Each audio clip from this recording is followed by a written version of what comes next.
Reflections from Torch Trust, focusing on Christian faith and sight loss. Hello and a warm welcome to Reflections from Torch Trust, the show that focuses on faith and disability in today's world. I'm your host, Marilyn Baker, and it's wonderful to have you with us. Today we're talking about loneliness. I'm sure we've all felt lonely at one time or another. It's a feeling that affects everyone at some time in their life. Perhaps you feel lonely right now. Well, stay with us for the next half an hour and we'll explore some wonderful resources that might be able to help. First of all, let's hear from the Marmalade Trust, a charity set up specifically to address and destigmatise loneliness. Lucy from the Trust chatted with our producer Grace about their work and Loneliness Awareness Week, which begins next week on the 10th of June. Lucy, thank you so much for joining me today. So first of all, can you tell us the story behind Loneliness Awareness Week and why it was set up? Yeah, absolutely. So we're actually the leading UK loneliness charity, and our main mission is to create a society where we recognise that loneliness exists. And that we can actually support each other to find new social connections. We really want everyone to understand that loneliness is a natural human emotion, and actually we're biologically wired for social contact, and loneliness is just our signal that we need more social contact or deeper, more meaningful relationships. So Loneliness Awareness Week was set up by our founder, Amy Perrin, in response to the fact that there are so many national campaigns, including a day for flip-flops, but nothing actually recognising or raising awareness about loneliness. So our simple aim with Loneliness Awareness Week is to reduce the stigma of loneliness and encourage people to talk more openly about it. So our aim is really to kind of change our views on loneliness and really to kind of help people understand how to take action and manage those feelings. Do you feel that loneliness is something that's actually impacting people more and more? I mean, I don't know if due to modern life and the pandemic, things like that.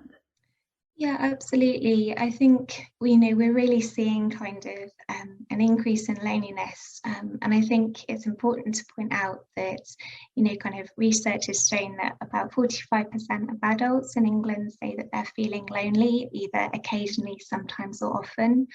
And there's been some research carried out by Age UK showing that 2 million people over 50 will experience chronic loneliness, so long-term loneliness, in 2025 or 2026.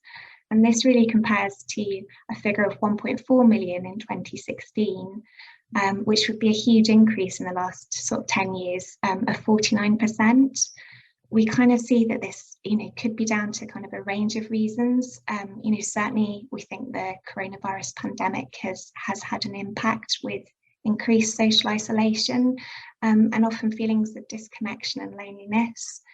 After longer periods of feeling lonely, it's often really hard to get back out there and make new social connections.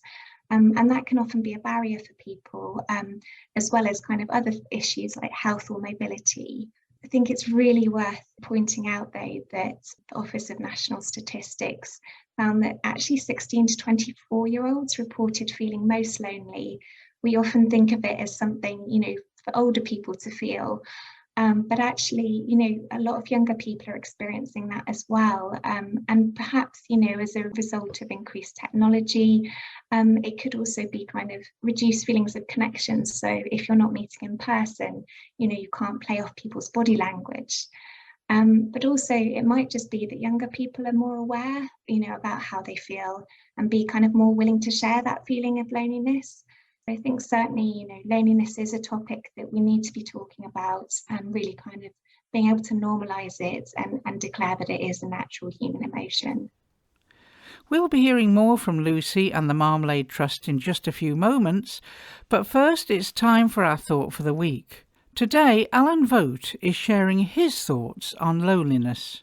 David Shepherd is our reader. Mary and I take round Meals on Wheels in our district. We meet so many people living on their own. Some have no visitors except us. We're encouraged to look out for any signs of need. So we're not only supplying a hot meal, but providing care in the community. A common feature of those we meet on the round is loneliness. In our area, elderly people can be picked up in a minibus and taken to the day centre for company, food and social activities. So that helps a bit. But how do we cope with loneliness?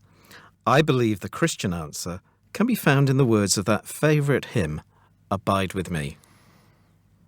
Abide with me. Fast falls the eventide. The darkness deepens. Lord, with me abide. When other helpers fail and comforts flee, help of the helpless, oh, abide with me. This hymn reminds me of the Bible story of two friends walking home after the death of Jesus in Jerusalem. They were two of his followers, absolutely devastated because their greatly loved leader had been unjustly arrested, tried, and cruelly put to death on a cross. As they walked along the path to the village of Emmaus, they met a stranger who was actually Jesus risen from the dead, but they didn't recognise him. When they reached their destination, Jesus seemed to be going further. The disciples said, "Abide with us, for it is evening." Help of the helpless, oh, abide with me, says the hymn. And it goes on to speak of the ups and downs of life, the clouds and sunshine. God comes to be with us when we invite him, so that we're no longer on our own, coping with all life brings. We can be let down by friends and family, let down by failing health, but in the midst of all life's disappointments and regrets, we can turn to the God of all comfort. The man who wrote Abide with Me, Henry Francis Lyte, knew a thing or two about the need for God to abide with him. He suffered greatly from tuberculosis and asthma and often felt very much alone, but he knew God was with him. I fear no foe, with thee at hand to bless. Ills have no weight, and tears no bitterness. Where is death's sting? Where, grave, thy victory? I triumph still, if thou abide with me. This is what Jesus told his followers, recorded in John's Gospel. If anyone loves me, he will obey my teaching. My Father will love him, and we will come to him and make our home with him. Let's go back now to Lucy and Grace to learn more about loneliness awareness. So you've talked a little bit about how hard it can be to kind of come out of that loneliness. I know that Marmalade Trust has a 3-step approach to loneliness. So I was wondering if you could just take us through that, please. So the 3 steps are to acknowledge, to identify, and to take action. Step 1 around kind of acknowledgement, it's what we sort of believe is that it's so important to acknowledge that feeling of loneliness and not to feel ashamed or embarrassed. As I've said, loneliness is just a natural human emotion and one which we will all experience at some point in our lives. So it's really important to think about how you describe loneliness. Telling someone you're feeling lonely is such an important step, but also just trying to avoid some of those kind of more negative or shameful connotations. People often say they admit to suffering from loneliness, and we really try and encourage people to just sort of say, I'm experiencing loneliness, or I feel lonely. And that's really kind of the first step to acknowledging it, and that it is actually just a really kind of natural feeling. The second step is to really identify what you or the other person needs. So when do you feel most lonely, and what makes you feel more connected? It will be so different for different people. It could be joining clubs or talking to friends, or it might be something online. It's whatever works for you, and everyone is really very different. And it's just acknowledging that we all have different social connection needs.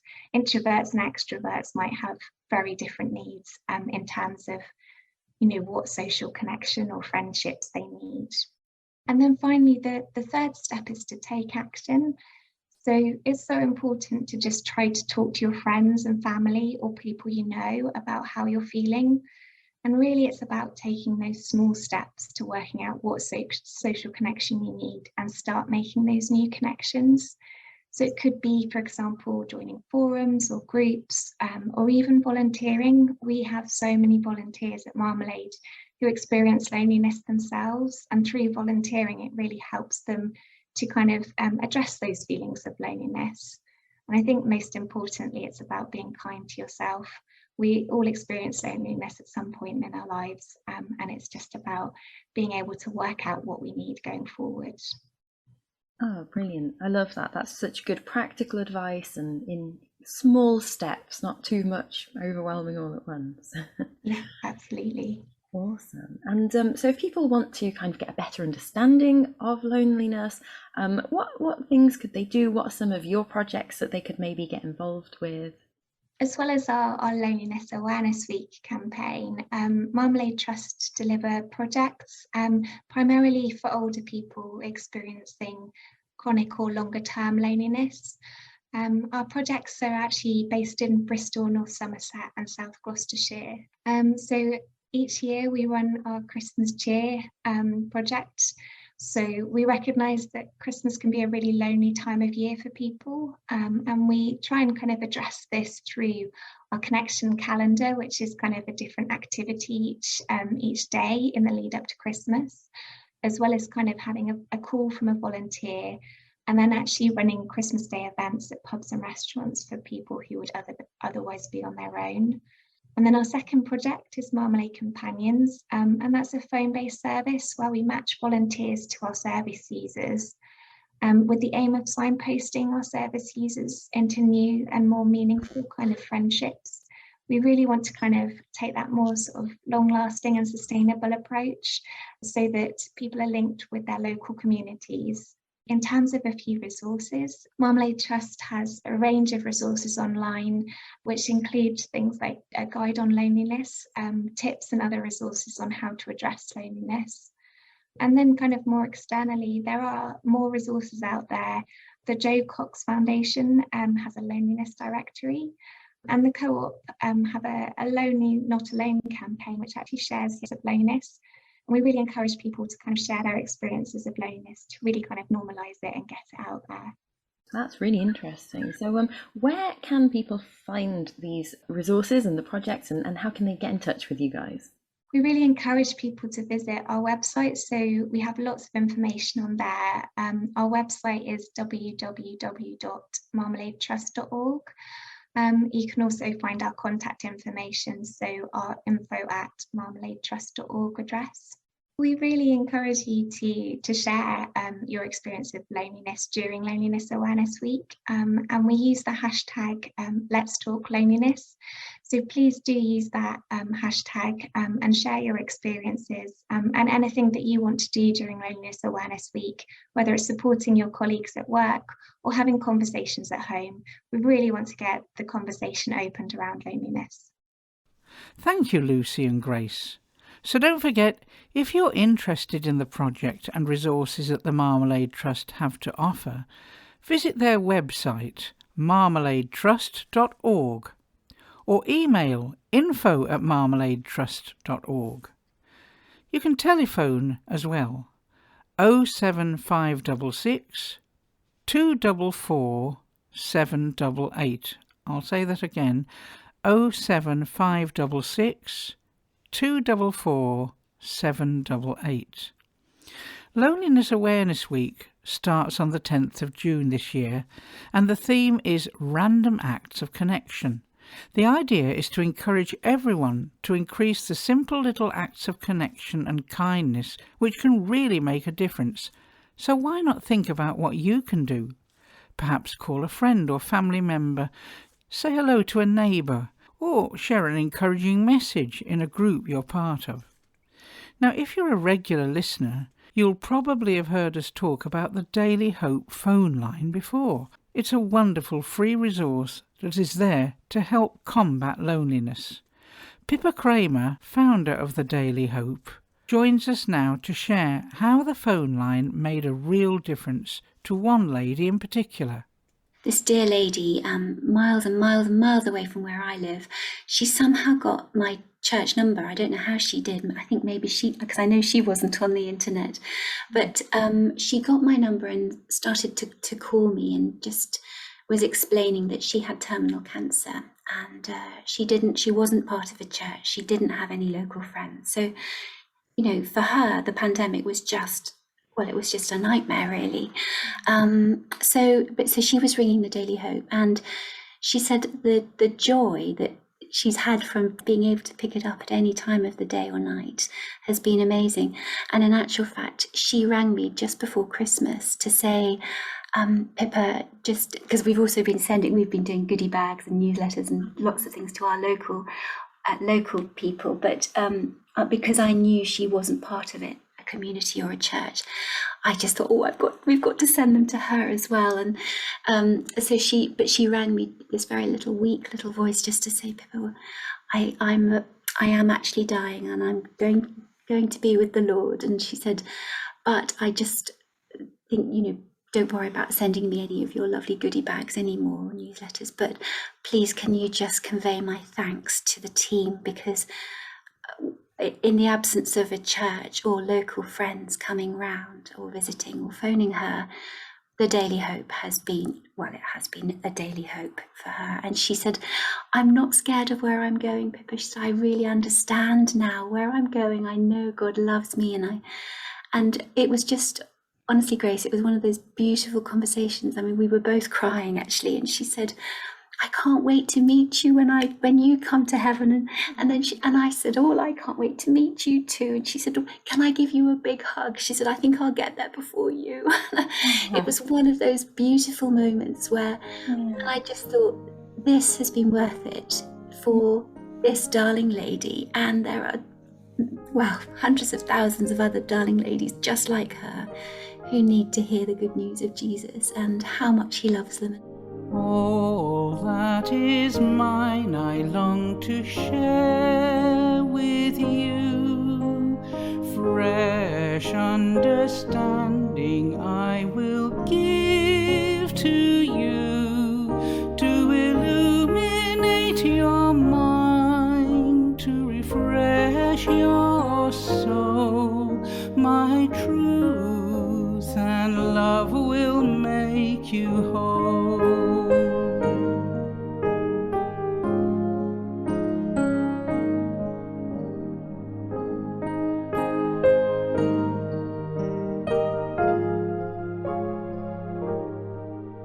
The secrets of my heart I will make known to you. Treasures in my word I will reveal to you. So come aside, my beloved bride. Let me show you the plans I have for you.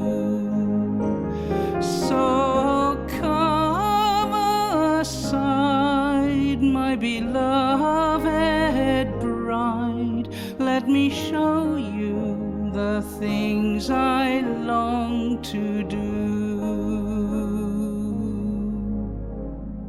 And that was my song, All That Is Mine. If you'd like to call the Daily Hope, the number is 0800 804 8044. That's 0800 804 8044. I'm sorry to say we're all out of time today. We do hope you've enjoyed our show. And so, to get more information about any of the resources mentioned, you can give us a call on 01858 438 260, or you can email info@torchtrust.org. Thank you to everyone who's contacted us. We love hearing your comments, questions and suggestions. So don't forget our number. It's 01858 438 260, and our email address is info@torchtrust.org. Until next week, from me, Marilyn, and everyone on the Reflections team, goodbye and God bless. You've been listening to Reflections from Torch Trust.